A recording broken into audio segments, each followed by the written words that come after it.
What's your name? My name is Beth. And how old are you? I am 49. And do I have your permission to videotape you for this interview and share it with my psychology class on aging? I guess so. Okay. What is your most common breakfast and what time do you eat breakfast? My most common breakfast is coffee, and usually around 7:30, 8 o'clock, but it's usually an iced coffee, so it lasts me till about 9. What is your most common dinner and what time do you eat this last full meal of the day? We order from DoorDash way too often, and it's usually after I get home from work, which varies. So dinner could be anywhere from 5 to 7:30. What is your common go-to snack and how many times per week do you eat this favorite snack? I love a good cookie, probably 3 times a week. Is there a difference between love and sex? If so, what is the difference? Absolutely 100%. There's a difference between love and sex. Love is an intimate relationship, and sex is just sex. Are love and sex an important part of being fully healthy? Why or why not? Love, I believe, in any form is an important part of anybody's daily life. You have intimate partner love, but you also have the love of your family and your friends. So yes, I believe that is 100% important. I don't really believe that sex is 100% important. There are plenty of people in this world who live just fine without it. What age range do you define as babies? What specific characteristics define/describe babies? A baby is anyone from 0 to 1. Babies can't safely make any decisions for themselves. Babies have opinions, but they are not able to make decisions about safety, and they need somebody to care for them all the time. What age range do you consider to be young, and what specific characteristics describe people who are young? Under 20, and I think 20-year-olds and under are usually still learning their place in the world, and they're still learning to make those safe decisions. And I don't mean like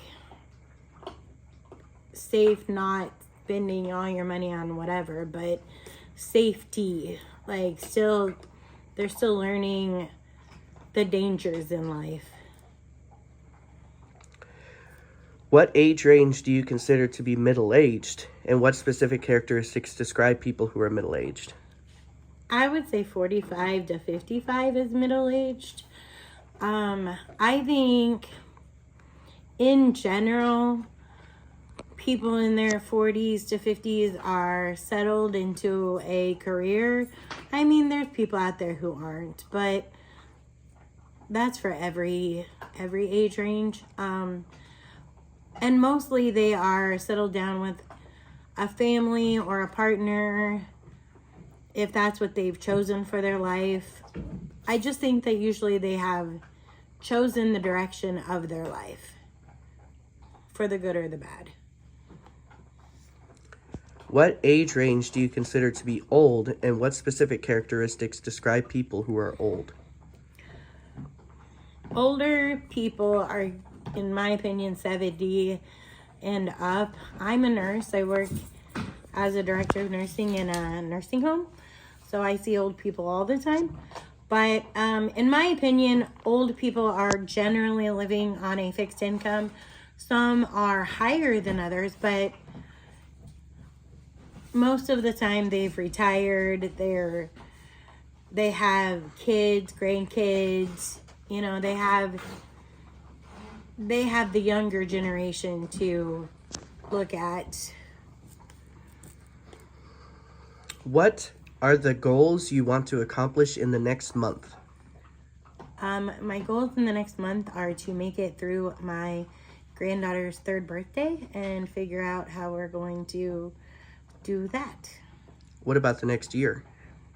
In the next year, I would like to continue my education. I'm thinking of getting my certification for hospice nursing, so that is something that I would like to accomplish within the next year. What about the next 4 years? In the next 4 years, I would like to be a hospice nurse. That is what I want to do. I keep saying I'm going to do it, but here I am, the director of nursing at a nursing home. If you could go back 5 or 10 years ago and give yourself a piece of advice, what would that information be? Enjoy nursing school more. Enjoy school in general more. Relax, because it's not as bad as you think it is. Nursing is a hard career choice, but it's okay, and you're gonna be okay. So just enjoy it more. All right, so now on to your priority list. We set that up just a little bit ago. Okay, my priority list. I had to text it to Eric. Okay, so number 9, I have religion. I am spiritual, I feel, but I'm not religious. Money and finance. I don't worry about that so much. My husband does all the time. Number 7 for me is hobbies. I don't really have a lot of time for hobbies. I work almost every night until at least 5, come home, spend some time with my kids and my dogs, and that is my life. Number 6 is education. I wouldn't be where I am without it. So I think it's a very important thing. Number 5 is my career. I will always put my family before my career.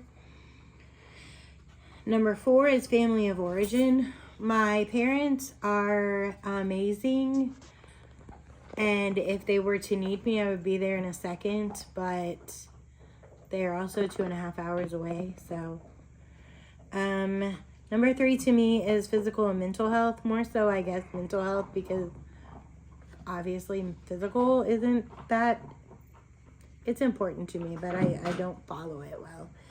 Number 2 is specifically my spouse.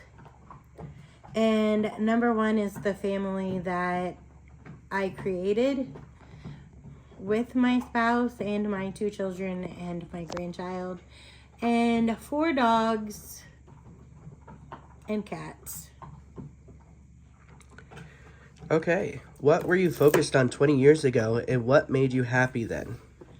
20 years ago, I was a single mom raising a 4-year-old and a 5-year-old. And at that point, sorry, I lied, a 5-year-old and a 6-year-old. And at that point in my life, I was just concentrating on making it. We struggled because it was just me, and I was a CNA at that time and didn't pay very well. So yeah, my most enjoyable thing back then was just spending time with my children. And what makes you happy now? Spending time with my family. I love my family. It's everything. Any final thoughts or advice for the psychology of aging class? I know the world is kind of in a weird place right now, but just know that there are people out there who love and support everybody, no matter who they are, and follow your gut and your heart, and just know that if you feel like you're being pulled to make a decision on something, then that's probably the decision you should make. That's all I got. Thank you. All right. Thank you, Mom. Bye.